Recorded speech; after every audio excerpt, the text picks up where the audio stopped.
제가 지난주에 팀 켈러 목사님의 이 책을 소개했습니다. 이 책은 제목이 죽음에 관하여 이렇게 이제 돼 있고, 두란노에서 이제 나옵니다. 인생 베이직 시리즈. 그래서 태어나는 거, 결혼하는 거, 그 다음에 죽는 거. 이 문제를 팀 켈러 목사님이 본인의 부인인 캐시 켈러라고 하는 그 사모님과 함께 이렇게 우리 모든 성도들 위해서 이제 이걸 기록해 주었습니다. 이 책이 굉장히 얇으면서도 늘 이렇게 옆에다 두고 읽으면 상당히 좋을 것 같아서 그래서 여러분에게 이제 소개를 했고, 특별히 이제 지난주에는 어떻게 우리가 죽음을 맞이해야 되는가, 이런 그 주제로 여러분에게 좀 말씀을 드렸습니다. 그때 이제 말씀을 드리면서 이 책이 아마 기록이 된 거 몇 년 전에 이제 기록이 되고 우리나라에 이제 지금 출간이 돼서 나오는데, 팀 켈러 목사님이 전립선 암인가 여기 걸렸다 이렇게 말씀을 드렸는데, 제가 가서 다시 한번 찾아보니까 올해 한 4월경쯤인 것 같아요. 목사님이 췌장암에 걸렸다. 그래서 보통 췌장암에 걸리면은 1년 안에 이제 사망을 한다고 이렇게 이제 돼 있는데, 거기 그 기사를 이렇게 이제 가서 보니까 다른 것 때문에 내가 슬퍼하거나 우는 그런 일은 없고 내 아내를 두고 내가 이제 먼저 가야 될지 모른다 이런 생각을 하니까 둘이 이렇게 부둥켜 안고 우는 그런 일이 이제 요새 많이 있다. 제가 그 얘기를 우리 집사람하고 이렇게 얘기하면서 참 훌륭한 사람이다. 여러분, 목사가 돼서 뭐 위선을 부리고 나는 울지 않아 뭐 그러고 나는 뭐 무슨 뭐가 암이 닥쳐도 다 괜찮아 이런 게 아니고, 그렇잖아. 이거 하나님 앞에서 인간이라면 이런 중한 병에 걸리고 그러면 이렇게 울기도 하고 하나님 앞에 자기 자신이 있는 그대로 보이는 그게 있어야 되는 거거든요. 그래서 오늘 혹시 뭐 팀 켈러 이렇게 해서 네이버나 아니면 구글이나 이런 데 가서 이렇게 한번 보시면은 이런 그 상황이 크리스찬 투데이에서 최근에 발표된 그런 상황이 있더라고요. 그래서 지금까지 여러 가지 많은 일들 이제 하시고, 또 이제 장로교 목사님이고, 또 목사는 저를 비롯해서 누구나 다 마찬가지예요. 여러분도 마찬가지고 완전한 사람은 아무도 없습니다. 제가 이제 지난주에 이런 설교를 하고 했더니 어떤 분들이 이제 제 설교를 듣고 이제 돌아가면서 그 얘기를 하더라고요. 목사님 교회 또 목사님에 대해서 이제 좋아하는 게 있는데 그건 뭐냐.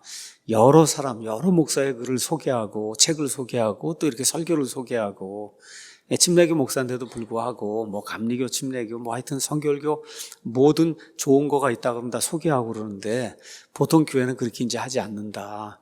그래서 하여튼 이런 것 때문에 이제 감사하다. 그런데 이제 또 어떤 분들은 여기에 대해서 아니 왜 침례교 목사가 장로교 이걸 이렇게 목사를 소개하고 그럼 뭐 세례도 옳다 그러는 거냐, 뭐 쉽게 얘기하면 뭐 칼빈주의 예정론도 옳다 그러는 거냐, 또 이렇게 이제 나오는 그런 분들이 있어요.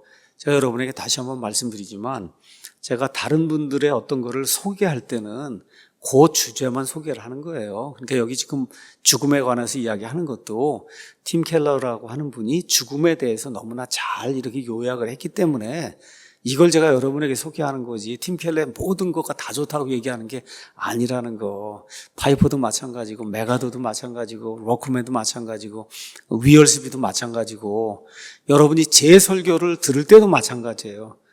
제 설교를 잘 듣고 아닌 거는 이렇게 제거를 해야지. 저도 사람이기 때문에 잘못 전할 수 있는 그런 요소들이 얼마든지 있어요. 그러니까 여러분이 판단하시고 옳다고 생각하는 것만 이렇게 취하시면 된다. 특히 제가 다른 사람 책이나 글이나 설교나 이런 거 할 때도 그 주제에 대해서 이분이 잘 이야기하고 어느 누구보다도 잘 이야기했기 때문에 이걸 이야기하는 거지, 그 사람 모든 거가 다 좋다고 얘기하는 게 아니다. 이걸 좀 이해하고 그러면 들으시면 좋을 것 같습니다. 오늘은 이 책의 이제 두 번째 파트예요. 두 번째 파트는 우리 주변에 사랑하는 사람들이 있는데 이런 사람들이 죽잖아요. 어머니든 아버지든 뭐 아들이든 딸이든 이렇게 사랑하는 이의 죽음을 어떻게 받아들이고 우리가 감당할 것인가. 거기에 죽음에 동반되는 소망의 위력이 뭔가. 죽지 않습니까? 죽음에 동반되는 소망의 위력이 있다. 오늘 이제 두 번째 이런 토픽인 것 같아요. 그래서 데살로니가전서 4장에 나와 있는 말씀을 가지고 미국 목사님이 이런 스타일로 설교를 하시는구나. 제가 이런 거를 여러분에게 이렇게 소개를 하기 위해서 그래서 이런 그 책을 가지고 팀 켈러 대신 제가 이제 설교를 하고 있는 거니까 여러분께서 그렇게 이해하시고 좀 들으시면 도움이 될 것 같습니다. 자, 지난주에는 두려워하지 않고 우리의 죽음을 맞이하는 거, 여기에 대해서 이제 설명을 드렸습니다. 죽음에 대한 여러 가지 정의를 내리고 맨 마지막에 예수님이 챔피언으로 우리를 대신해서 대리전을 치르셨다. 그렇죠? 그래서 그 예수님이 이기셨기 때문에 그래서 우리가 이긴 것이다. 이런 생각을 하시고 예수님 때문에 우리가 죽음을 극복하고 하나님 앞에 설 수 있다. 자, 이제 이렇게 해서 죽음을 우리가 어떻게 대비해야 되는가 이런 방법에 대해서 지난주에 이야기를 했고, 자, 근데 이제 문제는 우리 주변에 나도 죽지만 주변에 이제 여러 가까이 있는 사람들이 이제 죽는단 말이에요. 이렇게 사랑하는 사람들이 이제 죽음을 이제 당하게 될 때 어떻게 이걸 받아들여야 되냐. 저나 여러분이 이제 앞으로 살게 되면, 저도 옛날엔 몰랐어요. 40살, 한 45살까지는 죽는 거 그렇게 잘 몰랐는데, 이게 나이가 점점 들고 이제 한 60이 되니까, 그래서 아버지도 떠나시죠, 어머니도 떠나시죠, 가까운 사람들 떠나죠, 또 교회 목회를 하다 보니까 이렇게 가까이 계신 분들이 자꾸 이제 떠난단 말이에요. 그러니까 팀 켈러 얘기가 장수한다면 나이가 들수록 사별할 일이 그만큼 많아진다. 많이 죽는다는 거예요, 옆에 있는 사람이. 그래서 아는 사람들뿐만 아니라 친구도 죽고 친지도 죽고 심지어 끔찍이 사랑하는 그런 가족도 다 죽는단 말이죠. 자, 그러면 이런 사람들이 죽을 때 우리가 어떠한 태도를 가져야 될 것인가. 또 우리 믿는 사람들은 죽음이 가져다 주는 이런 공포도 있지만 사실 이것 때문에 누리게 될 이 위로의 말씀이 있는데 이게 무언가를 정확히 이해하는 것이 좋지 않겠는가. 그러면서 이제 이렇게 이야기하고 있습니다. 오늘 우리가 데살로니가전서 4장을 읽었는데 거기 13절 가서 보니까 형제들아, 잠자는 자들에 관하여 너희가 모르기를 내가 원치 않는다. 여긴 죽어있는 사람을 얘기하는 거죠. 이것은 너희가 아무 소망 없는 다른 사람들 같이 슬퍼하지 아니하게 하려 합니다. 자, 여기 가서 보니까 아무 소망 없는 다른 사람들 같이 슬퍼하지 않아야 된다는 거예요. 지금 초점이 그거잖아요. 아무 소망 없는 다른 사람들과, 믿지 않는 다른 사람들 같이 슬퍼하지 않아야 된다. 그러니까 아무 소망이 없다가 한 번이 부정이고 슬퍼하지 말아야 된다가 또 한 번의 부정이니까 이중 부정이 됐다는 거예요. 이중 부정. 여러분, 이중으로 부정이 되면 긍정이 되는 거잖아요. 그러니까 이거를 달리 표현하면 이렇게 표현할 수 있다는 거죠. 소망을 품고 그리고 슬퍼해라. 주변에 있는 사람들, 아는 사람이 죽게 되면 소망을 품고 슬퍼하라는 거예요. 그러니까 우리의 철천지 원수인 그 죽음 앞에 극도의 균형이 필요하다. 극도의 균형이. 자, 그래서 이거를 잘 보셔야 돼. 다시 한번. 슬퍼하지 말라. 그렇게 얘기하면 안 된다는 거예요. 어떤 사람이 옆에 있는 사람이 죽었어요. 그 사람 뭐 남편이 죽더니 해서 막 슬퍼하면 슬퍼하지 말라. 그렇게 하면 안 된다는 거예요. 슬퍼해야 된다는 거예요. 그리스도인도 사랑하는 사람을 잃으면 마땅히 슬퍼해야 되는데 슬퍼하는 방식이 좀 달라야 된다는 겁니다. 슬퍼하는 방식이.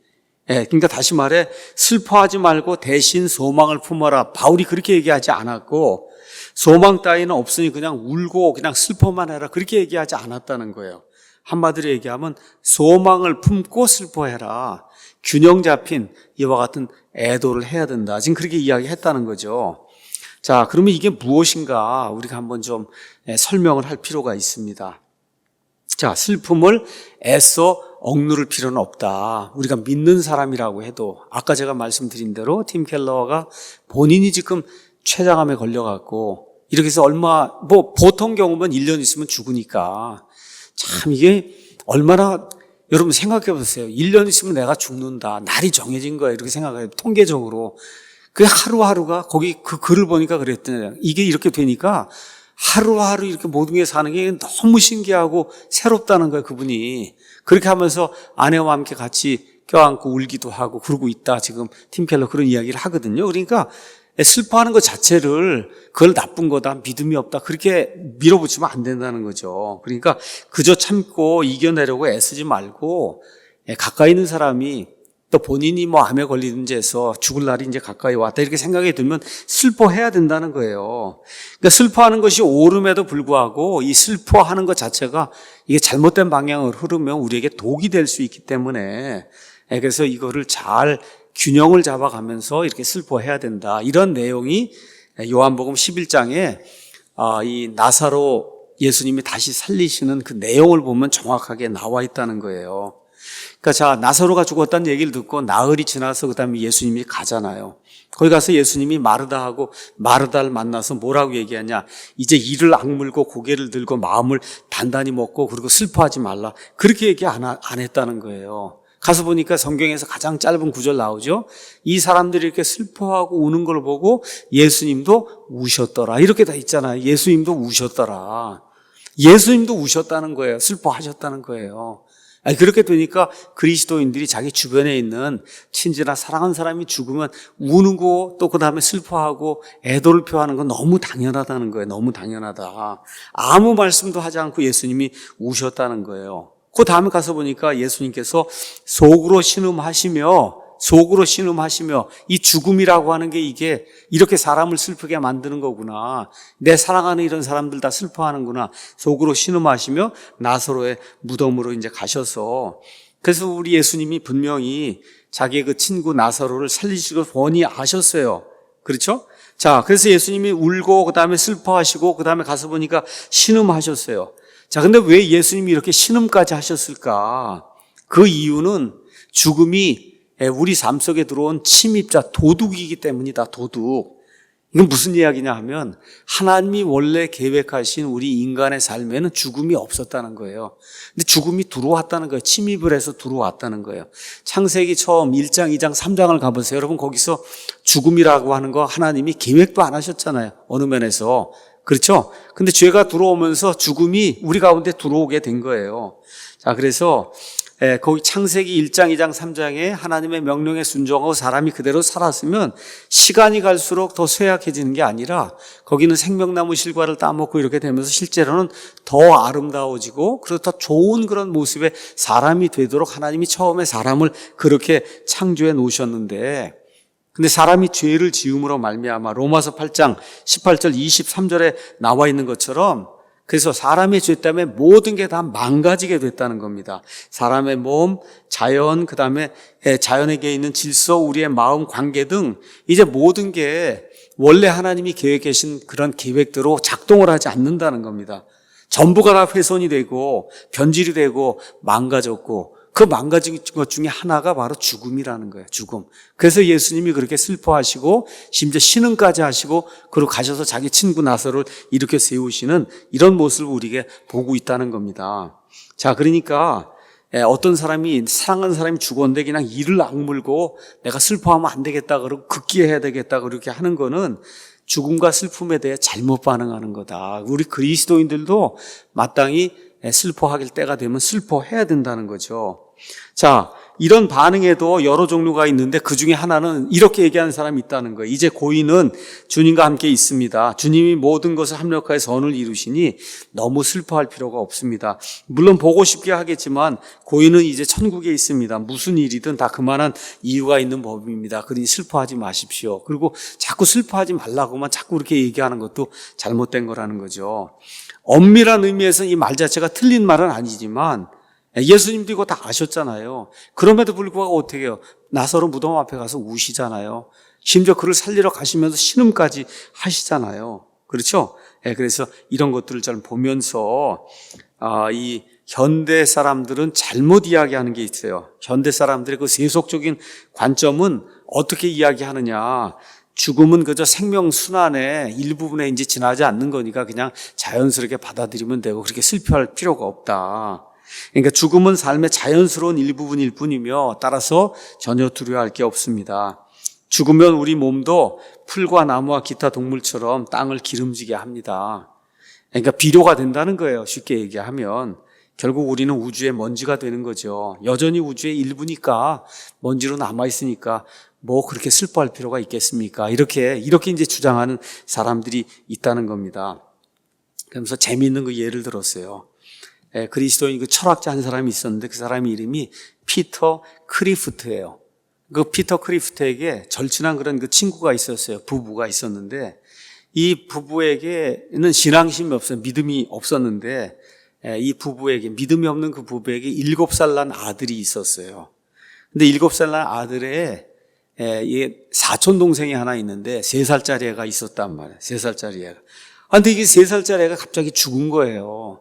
갑자기 같이 놀고 그러던 그 사촌, 그 동생이 죽은 거예요. 그러니까 이 아들이 얼마나 뭐라 그럴까 깜짝 놀랐겠어요. 와, 오늘 하루아침에 죽어버렸으니까 이 아이가. 그렇죠?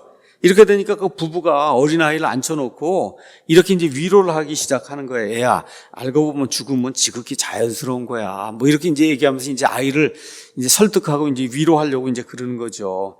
그러니까 지극히 자연스러운 일이니까 죽어도 괜찮은 거다. 죽으면 내 몸이 흙으로 돌아가서 땅을 기름지게 하는 이제 비료가 되고 덕분에 다른 생물이 다 자라나지 않냐. 너 라이언킹에서도 이런 거 보지 않았냐.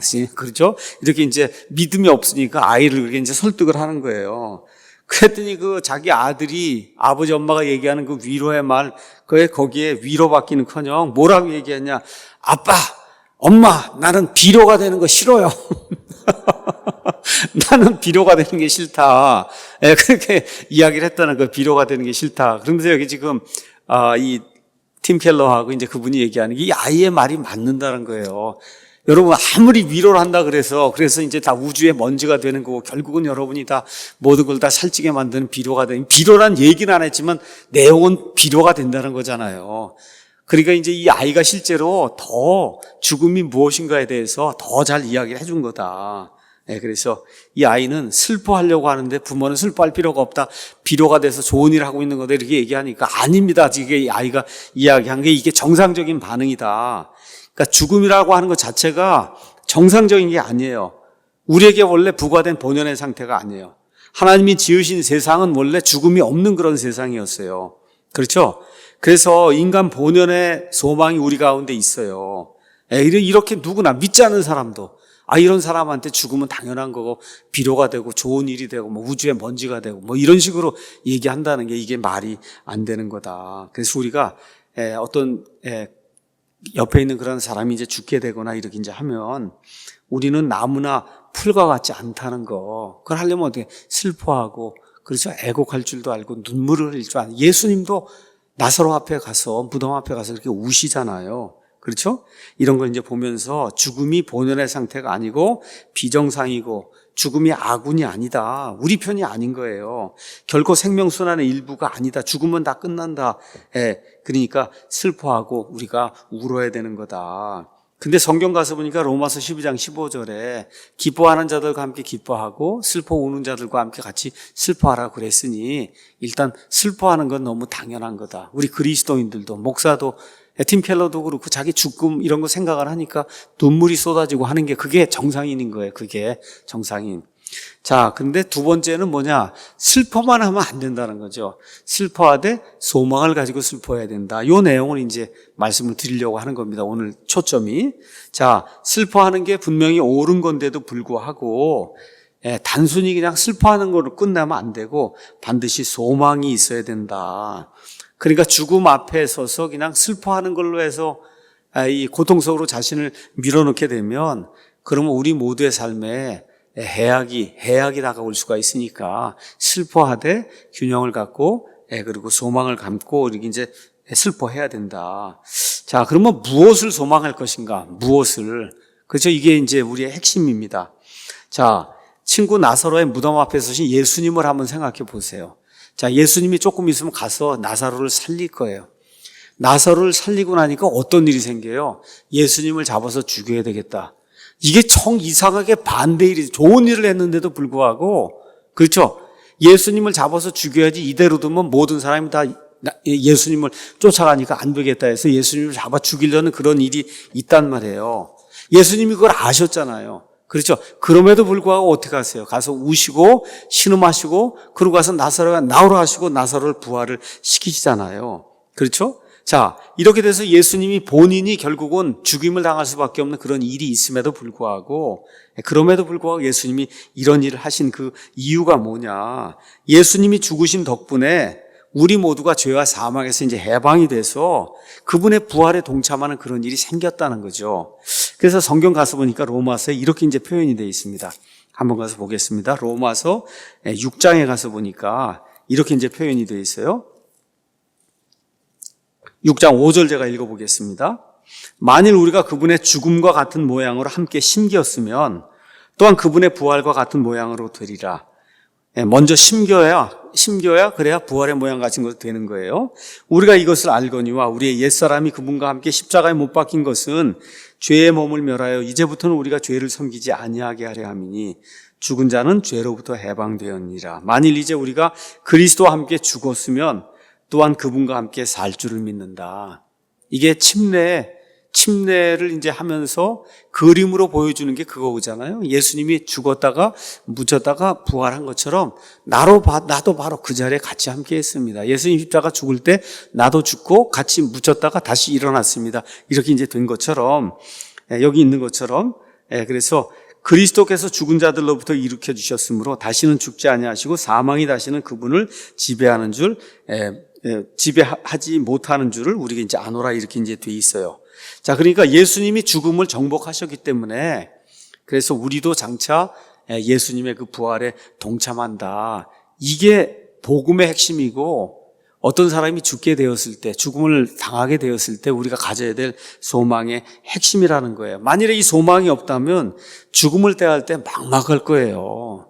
그렇잖아요. 옆에 있는 사람이 이제 죽는데, 특히 이제 믿는 사람도 죽는데 이게 아무 소망이 없다. 사도 바울의 표현에 따르면 부활이 없다 그러면 이 세상에서 우리가 가장 비참한 자라 그러잖아요. 믿지 않는 사람보다 더 비참하다는 거 아니에요.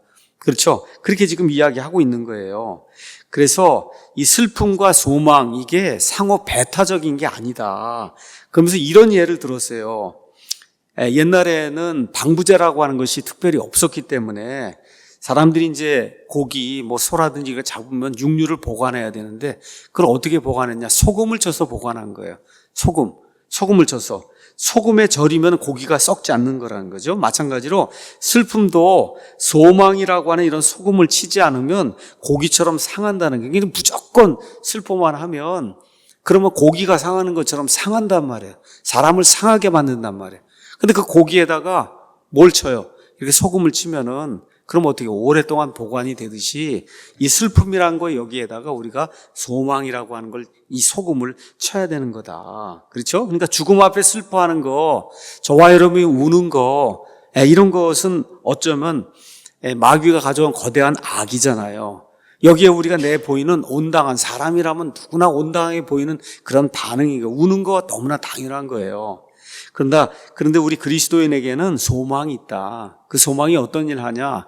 고기를 썩지 않게 이렇게 만드는 것처럼 슬퍼하지만 그 슬퍼하는 게 우리에게 독이 되지 않도록 만들어주는 게 그리스도인의 소망이다. 그래서 충분히 슬퍼하되 깊은 소망을 가지고 슬퍼하는 이와 같은 성도들이 이제 돼야 된다는 겁니다. 자, 그러면 그리스도인이 품을 수 있는 소망의 위력, 엄청난 힘이라는 거거든요. 이게 오늘 핵심 메시지인 것 같아요. 그래서 이거를 여러분에게 조금 이렇게 설명을 해드리겠습니다. 이걸 읽으면서 저한테도 참 은혜가 이렇게 됐고, 참 죽으면은 이런 일이 이제 생기겠구나. 이런 거 좀 이제 다시 한번 또 느끼는 거예요. 목사도 느끼고, 여러분도 느끼고. 자, 첫 번째. 이 소망은 인격적인 소망이다. 인격적인 소망. 이게 뭔가를 이제 여러분에게 이제 설명을 해드리겠습니다. 그리스도 안에서 죽는 사람의 미래는 무한한 사랑의 세계다. 지금 팀 켈러가 이렇게 이야기하면서 이거를 설명을 하고 있어요. 어떤 종교들은 이렇게 이제 말한다는 거예요. 물론 내세가 존재합니다. 그런데 한 인격체로서의 당신의 의식은 다 소실이 된다는 거예요. 어차피 둥둥 떠돌아다니는 환영이나 유령처럼 된다는 거예요. 그러니까 당신의 개체성이 다 없다는 거예요. 우리 인격체가 없는 이런 내세를 가르친다는 거죠. 당신은 다시 바다로 돌아가는 물방울과 같아서 물방울로 남지 않고 삼라만상의 정령에 이제 귀속이 되고, 그래서 사후에는 너와 내가 없이 늘 우주의 일부로만 우리가 이제 존재한다. 이런 스타일의 내세를 가르친다는 거예요. 이런 스타일의 내세. 지금은 제가 있고 우리 여기 황영 자매님이 있고 우리 심성보 형제님이 있고 이렇게 다 나와 너가 있잖아요. 나와 너. 이게 그렇죠? 개인적인 퍼스널한, 영어로 얘기하면 퍼스널한 거예요. 저도 지정의가 있고 여기 자매님도 지정의가 있고 지정의가 있는 한 개체가 있잖아요. 개체. 근데 기독교를 제외한 다른 데서 가르치는 어떤 내세는 나와 너가 아니고 그냥 우주의 일부가 돼서, 그렇죠? 정령이 되고 이렇게 되고, 환생을 해서 메뚜기가 되고 이런 스타일의 그런 그 내세를 이야기한다는 거죠. 근데 갈라디아서 4장 오늘 읽은 그 말씀 16절에서 18절 가서 보니까 주께서 호령과 천사장의 음성과 하나님의 나팔 소리와 함께 친히 하늘로부터 내려오시리니 그리스도 안에서 죽은 자들이 먼저 일어나고 그 뒤에 살아서 남아있는 우리가 그들과 함께 이게 무슨 얘기예요? 개체라는 거예요. 나도 있고 그들도 있고 그들과 함께, 그렇죠? 구름들 속으로 채워 올라가 공중에서 주를 만나리라. 그 다음에 또 뭐가 있어요? 그리하여 우리가 항상 주와 함께. 그건 뭐예요? 주님이 있고 내가 있는 거예요. 그들이 있고 내가 있는 거예요. 그렇죠? 이게 뭐예요? 개인적인 거, 퍼스널하다는 거예요. 그러니까 이 개인적인 이와 같은 그 암멸을 이야기하는 거지, 그냥 우주의 뭐 삼라만상의 일부가 되는, 먼지가 되는 이런 거 이야기하는 게 아니다. 다시 말해 인격적인 관계에 이와 같은 그 부활을 우리가 이야기하는 거라는 거예요. 그렇게 되니까 어떻게 몸이 부활하는 거예요, 여러분. 우리 기독교에서 이야기하는 건 영체의 부활이 뭐 둥둥 떠돌아다니는 뭐 이런 거 얘기하는 게 아니라 저라고 하는 사람 있잖아요. 이 사람의 몸이 부활하는 거예요. 몸이 부활하는 거. 이렇게 돼서 나라는 인격체가 있고 내 아내라고 하는 인격체가 있고, 그렇죠. 우리 심성모 형제님 이렇게 인격체, 이남규 형제님 이런 인격체가 있는 거예요. 이런 스타일의 부활을 기독교는 이야기하고 있는 거다.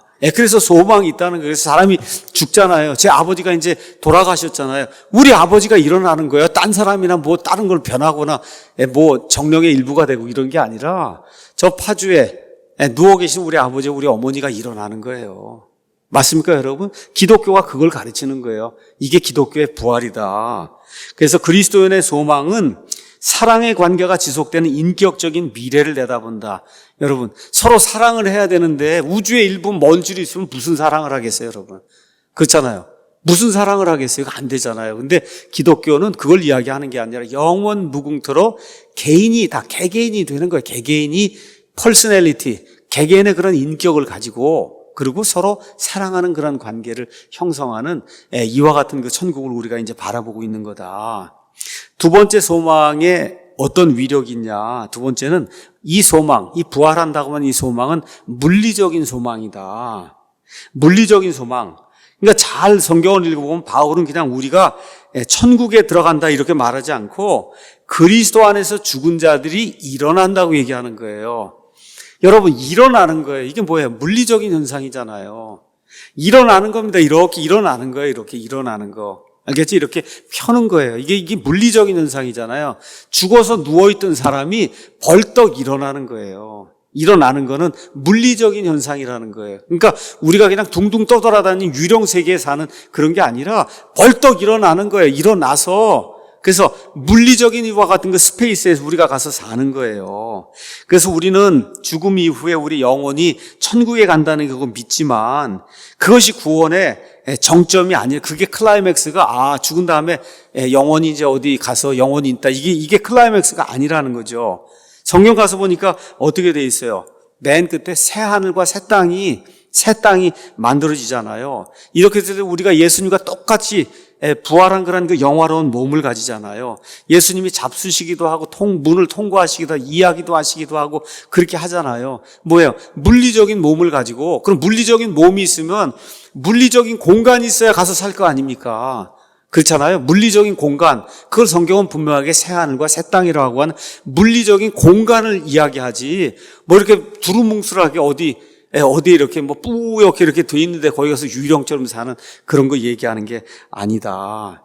그래서 예수님 부활 이후에 예수님에 대해서 설명하면서 살과 뼈가 있다. 나는 살과 뼈가 있다. 무슨 얘기예요? 물리적인 부활을 했다는 거잖아요. 그렇죠? 잡수시기도 하잖아요. 무슨 얘기예요? 물리적인 부활을 했다는 거잖아요. 그러니까 다른 이런 종교들과 달리 기독교가 약속하는 것은 영이나 아니면 혼만 있는 그런 미래가 아니라 모든 것이 새롭게 된 새 하늘과 새 땅, 이거를 우리 기독교에서는 가르치는 거예요. 그래서 여기에는 모든 고난과 눈물과 그다음에 질병과 악과 불의와 죽음이 사라져요. 여기에서는.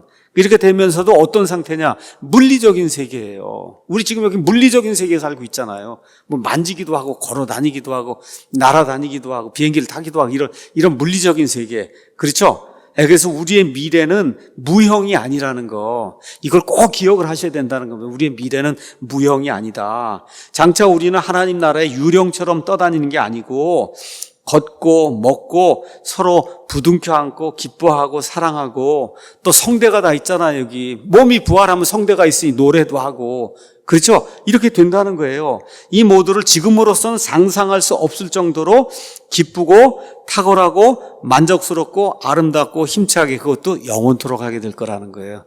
이게 기독교인들이 가지고 있는 이 미래에 대한 그런 소망이다. 그래서 특히 가서 보니까 이렇게 돼서 주님과 함께 영원토록 함께 있는다. 영원토록. 물리적인 그런 이 도시에서, 그렇죠? 주님과 함께, 주님이 따로 있고 내가 따로 있는 거예요. 이렇게 개인적인 이런 관계를 갖는다는 거죠. 그래서 이런 걸 통해서 죽음이 최종적으로 이제 괴멸되는 거죠. 그래서 물리적인 목숨을 잃는 것, 이것에 대한 천국의 위안 정도가 아니라 물리적 목숨까지도 회복이 되는 거다. 그래서 어떻게 돼? 이렇게 세우는 거예요. 저와 여러분의 몸이 예수님 공중에 강림하실 때 어떻게 돼? 이렇게 세워지는 겁니다. 이 부활을, 몸의 부활을 믿는다. 그래서 우리 사도신경에도 몸의 부활을 믿는다 그렇게 돼 있잖아요. 몸의 부활. 이게 아니면은 예수님 믿는 거에 핵심이 빠지게 되는 겁니다. 그래서 그걸 기억하시고, 첫 번째는 개인적인 부활이 돼서 개개인이 인격체를 갖는 이와 같은 부활을 얘기하는 거고, 두 번째는 물리적인 부활이다. 몸이 부활하는 거다. 자, 세 번째, 우리가 이제 이야기하는 그 부활의 소망은 기쁨으로 이제 충만한 거다. 기쁨으로. 자, 인격적인 이와 같은 그 부활, 그 다음에 물리적인 부활, 세 번째는 기쁨이 넘치는 이와 같은 부활.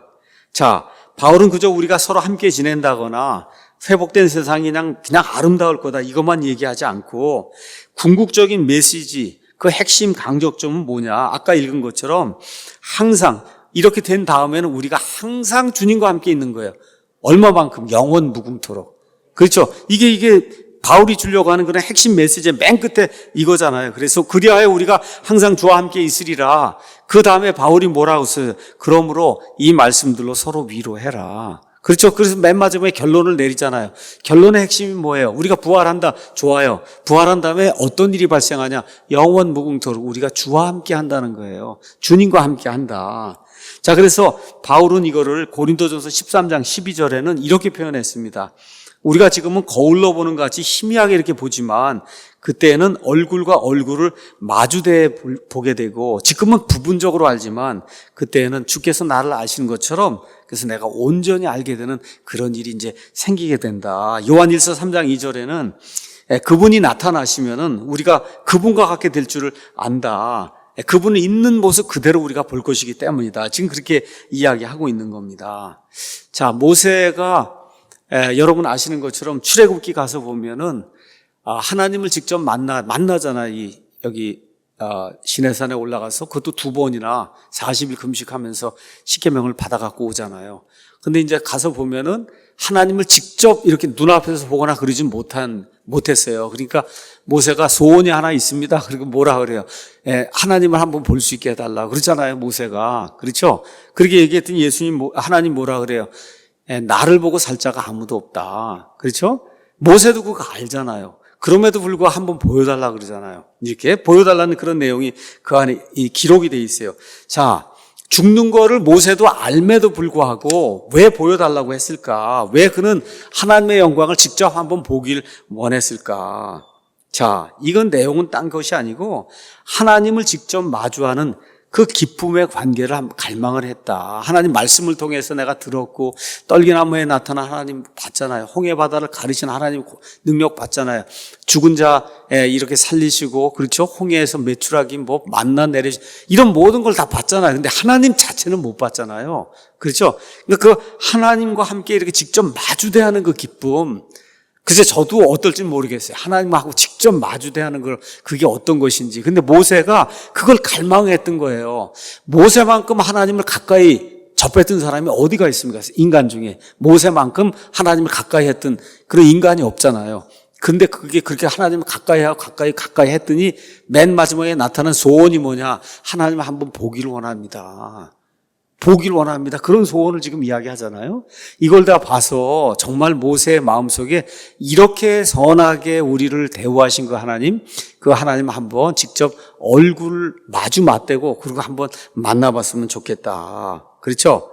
이게 바로 하나님이 처음에 사람을 창조하셨을 때 사람에게 주셨던 그런 갈망이 아닌가. 죄를 짓기 전에는 아담과 이브가 하나님 마주 대했잖아요. 하나님하고 직접 이야기를 했잖아요.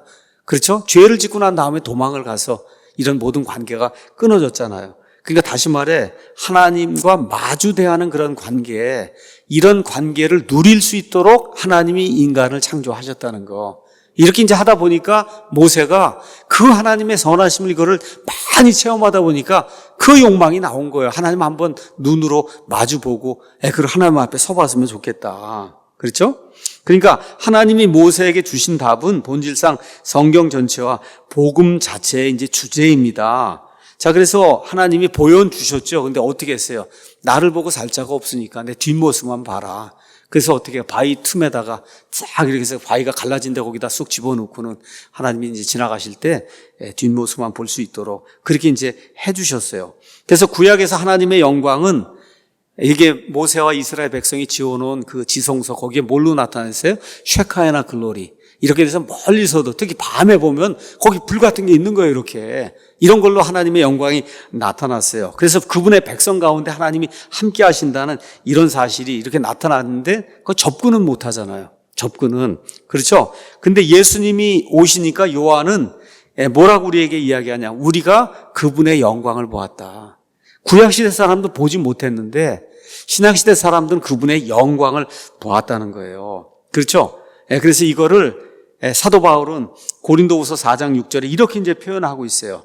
어두운데 빛이 빛이라 말씀하셨던 그 하나님께서 예수 그리스도의 얼굴에 있는 하나님의 영광을 아는 빛을 우리 마음에 비추어 주셨다. 그래서 지금 우리는 믿음의 눈으로 그분을 이제 볼 수 있다는 거죠. 그래서 우리가 가지는 그 소망의 그 세 번째 소망은 뭐냐?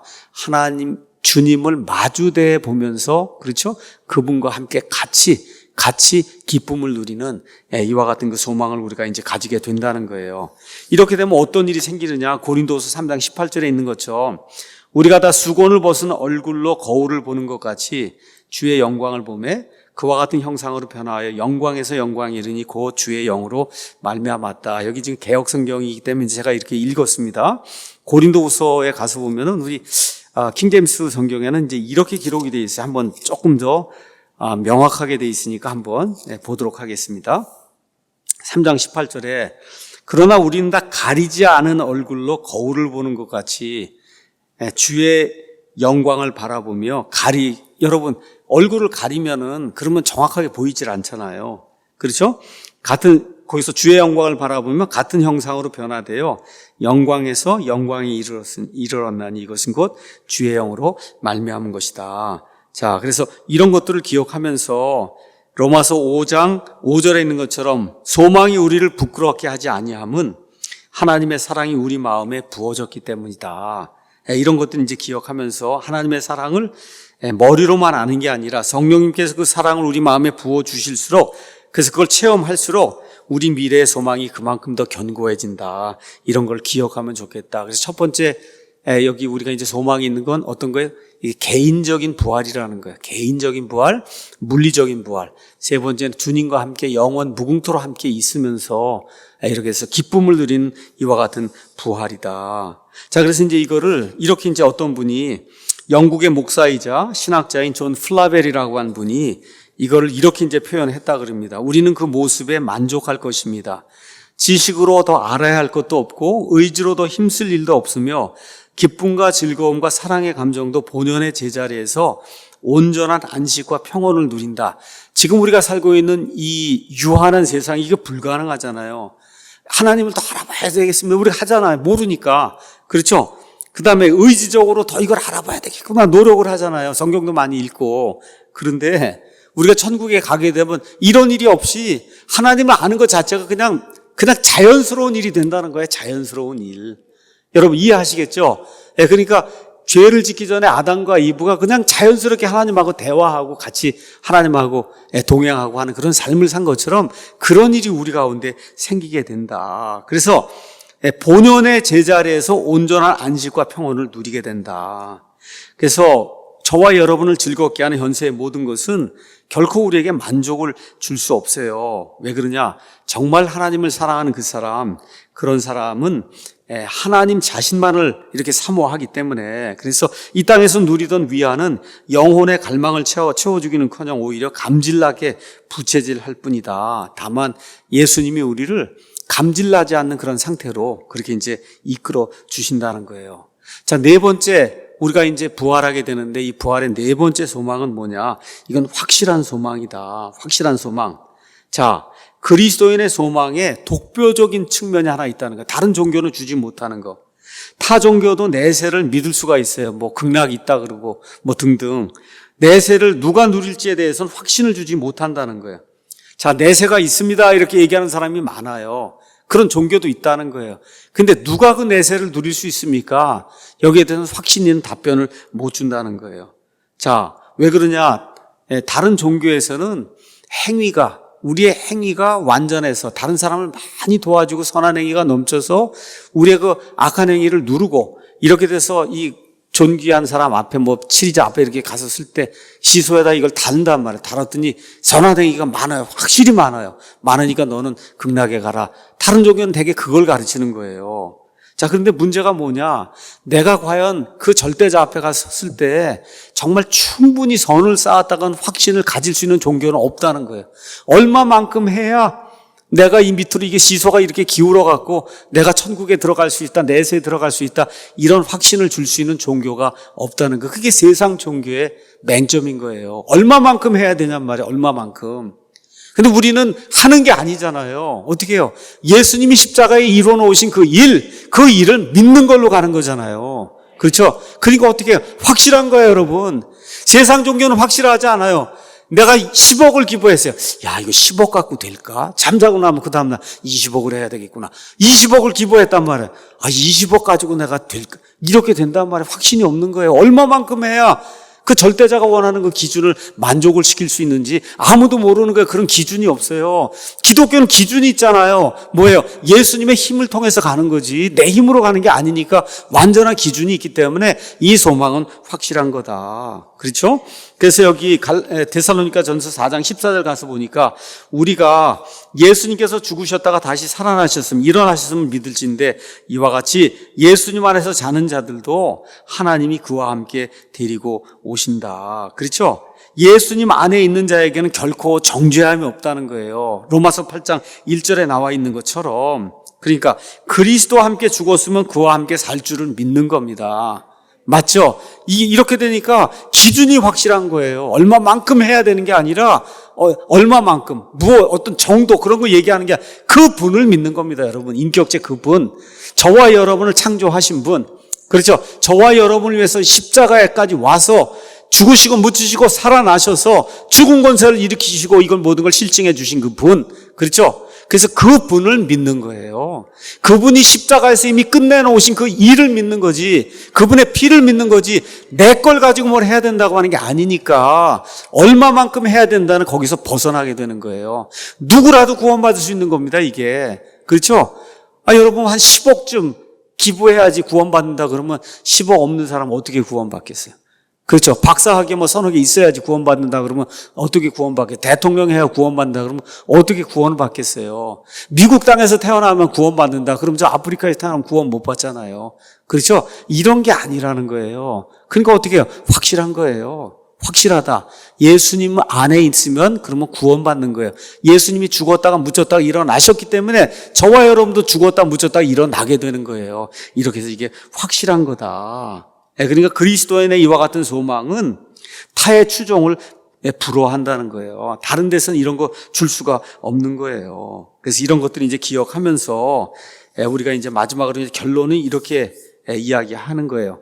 어떤 사람이 죽어요. 내 가까운 친지가 죽어요. 내 아내가 죽을 수도 있고 남편이 죽을 수도 있고 아이들도 죽을 수 있잖아요. 이렇게 할 때 우리가 정말 그리스도 안에 있는 소망을 가지면 기뻐하며, 그죠? 슬퍼하면서도 또 기뻐하고 웃으면서 노래할 수 있는 거다. 그러면서 팀 켈러 목사님이 이렇게 이제 결론을 내립니다. 이 시대 우리 문화의 특징이 뭐예요? 죽음에 대해서 이야기하지 않는 거잖아요. 죽음을 보여주지도 않잖아요. 지금 시대가 이렇게 됐어요. 이런 우리 문화에서 죽음을 입에 올려도 되는 몇 안 되는 곳 가운데 하나가 장례식장이다. 장례식장에 가면 어떻게 무조건 죽었다는 얘기를 해야 되고, 죽었다는 거 이야기해도 아무 문제가 되지 않은 장소가 장례식장이잖아요. 장례식에 참석하는 이유는 사람마다 다 다릅니다. 물론 고인의 생애를 기리고 유가족들을 위로하는 것도 그중 하나입니다. 그러면서 동시에 우리는 우리 삶의 마지막을 깊이 생각을 해봐야 됩니다. 우리 삶에 저분들 위로하는 것도 좋지만 우리는 어떻게 될 것인가? 이게 지혜로운 사람이다. 결혼식 하객이 자신의 결혼식을 생각하듯이 결혼식 하는 날 그 커플이 앞으로 우리가 어떻게 살아야 할 거야? 그렇게 이제 계획하듯이 장례식이 우리 앞에 들이미는 이런 진실이 있다는 거예요. 그건 뭐냐? 언젠가는 사람들이 내 장례식에 참석한다는 거. 여러분, 그렇잖아요. 그게 진실이잖아요. 여러분, 저보다 특히 나이가 어리거나 하신 분들이 계시면 분명히 내 장례식장에 여기 오실 분들이 많이 있단 말이에요. 언젠가는 사람들이 내 장례식에 참석한다. 근데 평소 이런 생각을 하지 않던 사람도 여기 장례식장에 가면은 일단, 이게 신이 있는 게 아닌가? 그렇죠. 내세가 있는 게 아닌가? 믿지 않는 사람도 한 번은 생각을 하게 되는 거예요. 그래서 우리가 장례식장에서 이렇게 간단하게라도 이렇게 장례식 절차를 따라 이렇게 예배를 드리는 거예요. 뭐 거기 죽어있는 사람이 천국 가게 해주고 이런 거 아니잖아요. 어떤 게 우리 자신을 돌아보고 또 동시에 거기서 찬송하고 말씀을 선포하고 하면 거기 있는 사람들이 음식을 먹으면서도 왜 저 사람들은 저렇게 하고 있을까? 정말 하나님이 있는 게 아닐까? 그죠? 우리가 그걸 증언하는 거잖아요. 그 자리에서. 그렇잖아요. 그래서 이제 이와 같은 일을 하고 있는 거예요.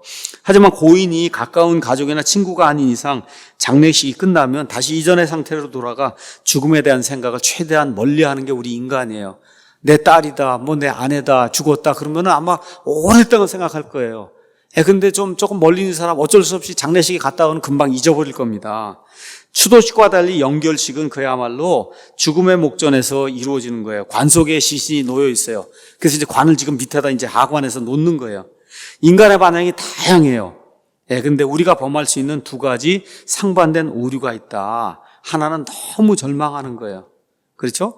또 하나는 이런 장례식을 통해서 하나님이 무언가 우리에게 배우라고 하는 거, 이거를 배우지 않고 무시하는 거, 이런 것들이 우리가 범할 수 있는 오류라는 겁니다. 그렇기 때문에 어느 쪽도 유익하지 못하다. 성경이 하라는 대로 해야 된다. 그건 뭐예요? 슬퍼하되 소망을 품어야 된다. 근데 그 소망은 예수님 안에만 있는 거예요. 예수님 안에만. 그래서 이 슬픈 걸 부정하지 말고, 그렇죠? 깨어나서 영원한 평안의 근원을 찾아야 됩니다. 그리고 마지막으로는 웃고 노래해야 된다. 그럼 웃고 노래해야 된다는 거예요. 찬송해야 된다는 거예요. 그래서 정말 그 장례식장에 가서 날빛보다 밝은 천국. 전 그 찬송가를 꼭 하나를 부릅니다. 장례식장에 가면 날빛보다 더 밝은 천국. 이게 햇빛이 아무리 강하고 이렇게 우리에게 빛을 줘도 천국의 빛에 비하면 아무것도 아니라는 거. 그렇죠? 날빛보다 밝은 천국. 이게 찬송가를 이제 하게 되는 거예요. 자, 그래서 성경에 가서 보니까 하나님의 아들이 다시 오시는 그날, 재림하시는 그날에는 심지어 산과 숲도 뛰며 기뻐한다고 그렇게 표현이 돼 있어요. 하나님의 아들 예수 그리스도께서 치유의 날개를 가지고 그리고 이제 재림하시며 태양이 뜨게 될 때 성경 말씀대로 산과 나무가 기뻐하는 그런 일이 생기게 돼요. 왜 그러냐? 이렇게 되는 그 순간에 그분의 손 안에서 마침내 저와 여러분, 하나님의 최고의 창조물이잖아요. 하나님의 형상대로 지음받은 이 우리가 하나님이 뜻하신 본연의 모습으로 완성이 되기 때문에, 그렇죠? 그래서 심지어 산 위에 있는 산도 뛰고 나무도 뛰고 짐승도 뛰고 이렇게 기뻐하는 그런 일이 일어난다는 거예요. 그래서 팀 켈러가 이야기하는 게 산과 나무도 진정 기뻐 노래할진데 하물며 우리는 오죽하겠냐. 그렇죠? 그렇기 때문에 이와 같은 소망을 가져야 된다는 겁니다. 자, 이런 것들 이제 보면서 그리스도인은 죽음을 보면서 이렇게 이제 말해야 된다는 거예요. 어서 얼마든지 너의 최악을 다해 내게 도전을 해봐라. 어서 내가 가질 수 있는 최고의 타격으로 나를 쳐봐라. 내가 나를 낮출수록 나는 더 높아지겠고 내가 나를 세게 칠수록 나는 더 찬란하고 영화로워질 거다. 이런 생각을 가지고 그리고 죽음을 맞이하면서도 어떻게 노래하고 찬송할 수 있는 우리 모두가 돼야 된다는 거예요. 그래서 죽음은 한때 우리의 숨통을 끊어놓을 힘이 있었으나 이제 죽음이 할 수 있는 일이라고는 우리를 하나님의 땅에 심어 비범한 존재로, 그렇죠? 영원 무궁토록 주님과 함께 사는 그런 존재로 만들어주는 것, 그거 외에는 죽음이 할 수 있는 게 아무것도 없다는 거예요. 그래서 마지막에 이런 이야기를 했습니다. 오래전에, 지금부터 한 1850년경에 무디라고 한 사람이 유명한 부흥사로 이렇게 해서 세상 돌아다니며 복음 선포하고 또 무디 교회도 만들고 이렇게 이제 됐어요. 드와인 무디 목사가 이제 죽음을 앞두고 이렇게 이야기를 했다 그래요. 멀지 않아 시카고 여러 신문에, 시카고에 살았거든요. 드와이트 무디의 부고가 실리거든 절대로 그 말을 믿지 마라. 주변에 있는 사람들이 얘기한 거예요. 그 순간 나는 지금보다 더 생생하게 살아있을 것이다. 무디가 죽었다 이렇게 부고가 이제 뜰 거 아니에요. 그 유명한 사람이었으니까 그 말 믿지 마라. 그 말이 뜨는 그 순간에 나는, 그렇죠, 더 지금보다 더 생생하게 살아있을 것이다. 결론의 말씀입니다. 슬퍼해야 돼요. 사랑하는 이들이 죽으면 슬퍼해야 돼요. 근데 소망을 품고 우리가 슬퍼해야 된다. 부정하는 거 안 되는 거예요. 뭐 죽은 건 죽은 거예요. 슬픈 거예요. 착각에서 벗어나야 되는 거예요. 이렇게 이제 하고 깨어나서 죽음 앞에 맨 마지막에 웃으며 장차 일어날 일을 생각하고 기뻐 노래하는 거, 이게 그리스도인이 가질 수 있는 최대 행복이고 축복이다. 이걸 기억하시면서 앞으로 우리 주변에 우리 친지나 이렇게 사랑하는 이들이 죽게 될 때 정말 소망을 가지고 슬픔에 참여하며 또 동시에 이 죽음 때문에 결국은 우리가 하나님이 지으신 그 인간 본래의 그 형상을 찾게 되는 거다. 이렇게 결국은 죽음이 우리를 지배하지 못하는 그런 놀라운 영광스러운 시대가 우리에게 임하는 거다. 이런 생각을 가지고 맨 끝에는 기뻐하고 찬양하는 우리 모두가 되기를 예수님의 이름으로 축원합니다. 기도하겠습니다.